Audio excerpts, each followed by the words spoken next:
നമ്മുടെ പുതിയൊരു റെസിപ്പിയിലേക്ക് എല്ലാവർക്കും സ്വാഗതം. ഇന്നത്തെ നമ്മുടെ റെസിപ്പി എന്ന് പറയുന്നത് ഒരു അടിപൊളി ജിങ്കറാണ്.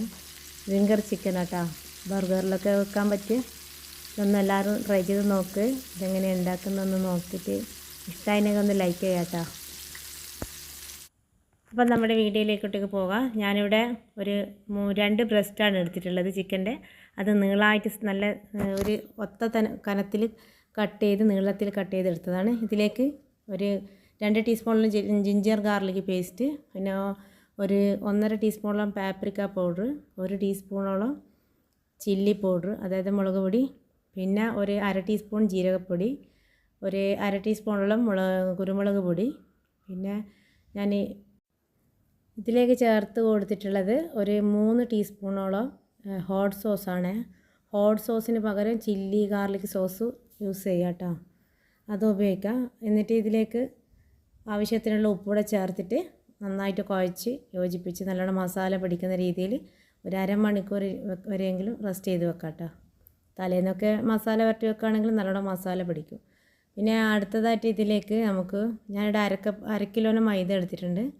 അതിലേക്ക് ഒരു 1/4 ടീസ്പൂണോളം മുളക് പൊടിയും, പിന്നെ കുറച്ച് ബേക്കിംഗ് പൗഡറും, ആവശ്യത്തിനുള്ള ഉപ്പും, പിന്നെ കുറച്ച് ഒറിഗാനോടെ ചേർത്ത് കൊടുത്തിട്ടുണ്ട്. അതൊന്നൊരു അളവൊന്നുമില്ല, ഒരു 1/2 ടീസ്പൂണോളം ചേർത്ത് കൊടുത്തിട്ടുണ്ട്. അങ്ങനെ ഇതെല്ലാം കൂടി നമുക്കൊന്ന് മിക്സാക്കി നല്ലോണം യോജിപ്പിച്ച് വെക്കാം. ഇത് 1 കിലോ മൈദപ്പൊടി മാത്രമേ എടുത്തിട്ടുള്ളൂ, ഇതിൽ കോൺഫ്ലവർ ഒന്നും ചേർത്തിട്ടില്ല. അടുത്തതായിട്ട് നമ്മൾ ചിക്കൻ ഒന്ന് നമുക്ക് നോക്കാം. ഇത് നല്ലോണം മസാലയൊക്കെ പിടിച്ച് വന്നിട്ടുണ്ട്. ഇനി നമുക്ക് ഇതിൽ നിന്ന് ഒരു പീസ് എടുത്തിട്ട് ആദ്യം ഈ മൈദേൻ്റെ ഡിപ്പുണ്ടല്ലോ, മൈദയുടെ ആ ഒരു കോട്ടിലേക്ക് ഇട്ട് കൊടുത്തിട്ട് ആ മൈദ മിക്സിയിൽ ഇട്ട് കൊടുത്തതിന് ശേഷം നല്ലോണം തിരുമ്മി അത് ചിക്കൻ്റെ മുകളിൽ ആ കോട്ടിനെ ഒന്ന് പിടിപ്പിച്ചെടുക്കുക, ആ മൈദ മിക്സ്. പിന്നെ അടുത്തന്നെ ഞാൻ ഐസ് ക്യൂബ് ഉപയോഗിച്ചിട്ട് കുറച്ച് ഐസ് വെള്ളം എടുത്ത് വെച്ചിട്ടുണ്ട്. അതിലേക്ക് ഈ ചിക്കൻ ഒന്ന് മുക്കിയെടുത്തിട്ട് വീണ്ടും ഈ മൈദയിൽ തന്നെ ഇട്ടിട്ട് ഒന്നുകൂടെ നന്നായിട്ട് കോട്ട് ചെയ്തെടുക്കുക. നന്നായിട്ട് തിരുമ്മി അതിനെ നന്നായിട്ട് യോജിപ്പിക്കണം. അപ്പോഴാണ് നമുക്ക് ആ ഒരു നല്ലൊരു സ്ട്രക്ചറായിട്ട് ഈ ജിങ്കർ കിട്ടുന്നത്. നല്ല കറുമുറായിട്ട് നല്ലൊരു ഷോപ്പിലൊക്കെ കാണുന്ന പോലെ ആ ഒരു നല്ലൊരു സ്റ്റൈലിൽ തന്നെ ആ ഒരു രീതിയിൽ തന്നെ നമുക്ക് ഈ ചിക്കന് കിട്ടുന്നുണ്ട്. നല്ല ടേസ്റ്റും ഉണ്ട് കഴിക്കാൻ കേട്ടോ. നിങ്ങൾ എന്തായാലും ഇതൊന്ന് ഉണ്ടാക്കി വെക്കണേ.